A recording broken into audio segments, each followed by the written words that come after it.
Second lap derby. Third lap pan race. Ganun sila. Taksa na tayo.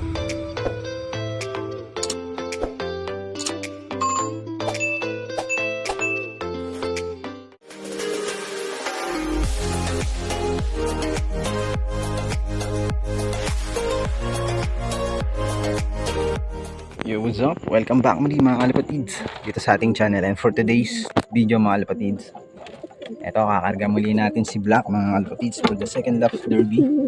Ayan siya. So today is Friday mga kalapatids. Ito na yung ating training box. At tara, samahan nyo ako. Download natin si Black ngayon. Paris niya. Bali, may itlog na sila. Black. Good boy. Pupunin na natin. Up, yan. Training box. Pasok mo, Black, pasok.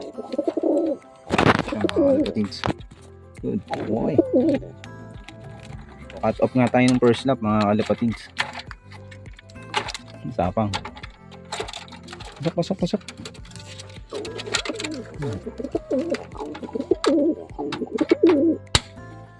A few moments So later. mga kalapatids, dito na tayo sa loading area. Si Consi, punch ticket tayo. Ito yung mga ibon. Dili? Kalamba. Yung mga kasama. Ito mga kalapatids. Si Black. Sticker tayo ngayon. Bali second lap. Parang may sticker po pala. Yan na lang. Okay. Second lap derby. Third lap pan race. Ganun si Black. Sana tayo.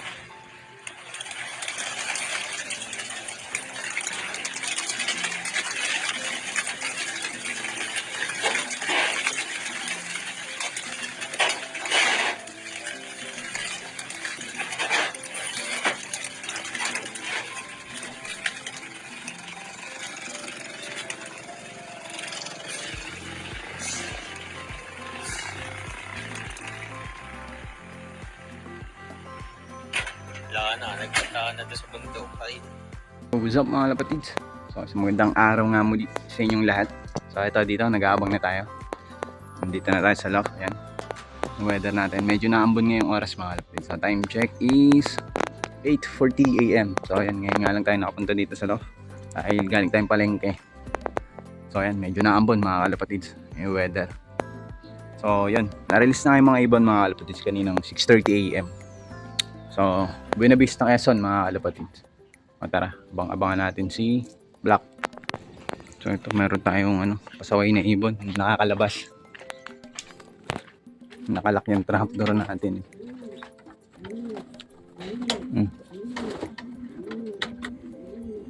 So yun, bali nasa 141 kilometers mga kalapatids yung release point natin yan, Buena Vista Quezon. So simula sa loft hanggang doon sa release point is 141 kilometers. O yan. Nag-forecast na nga rin tayo. Ayan yung forecast natin. Diyan sa screen. So sa oras na ito mga kalapatids is nag-speed na lang ng 1K or 1,000. Bali may nakapagpa-uwi na nga. Nasa 44 birds na yung nag-clock mga kalapatids.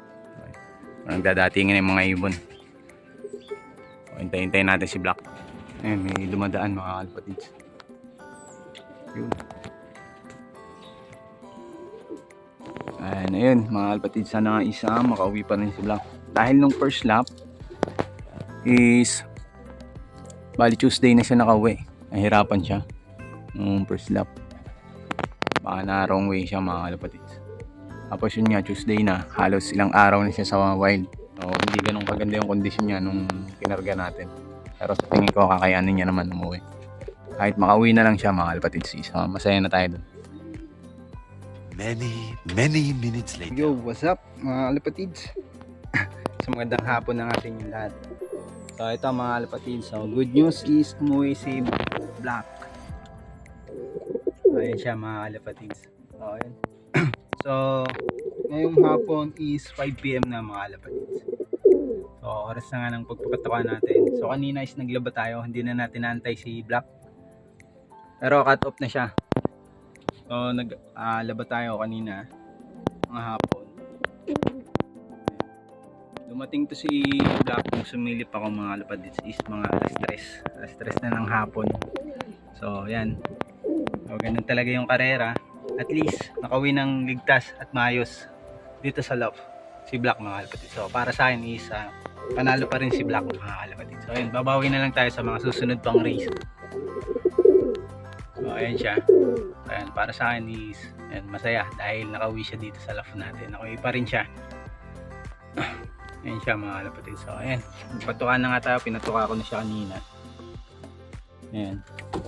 So mukhang okay naman siya.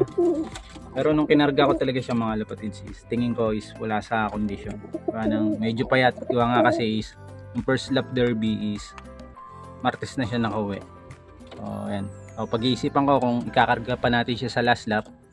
Sprint derby race ng last lap mula na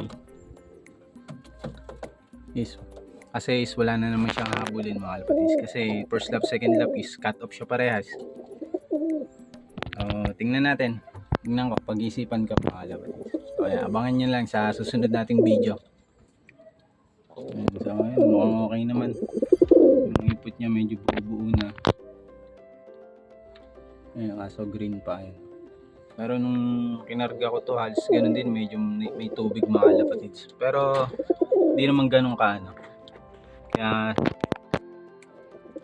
kinarga ko siya at alam ko tingong uuwi talaga siya mga kalapatids. Ayun. Kasi nung umuwi siya talaga nung first lap derbies, durog talaga siya mga kalapatids. So sinubukan ko lang siyang ikarga ulit. So baka sakali nga mag-lock. So wala, hindi niya kaya. Pero ito, nag-dayboard siya ngayon. Nabot nga lang siya ng hapon. So titingnan natin. Obserbahan ko siya mga kalapatids. Pero ayun bumalik na ulit yung ano niya tapang niya.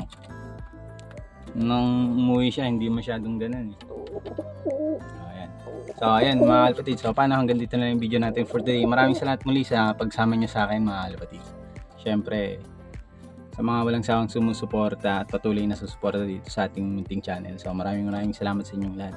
And syempre, kung ngayon pa lang napadpad or napadayo dito sa ating channel, huwag mo na rin kalimutan mag-subscribe. I-hit mo na rin yung ating notification bell para lagi kang updated pag meron tayong mga bagong upload kagaya nito. So paano kalapatids, keep safe and God bless. And lagi ko sinasabi, life is too short, so always be happy. Ingat lagi kung nasan man kayo. Happy flying mga kalapatids.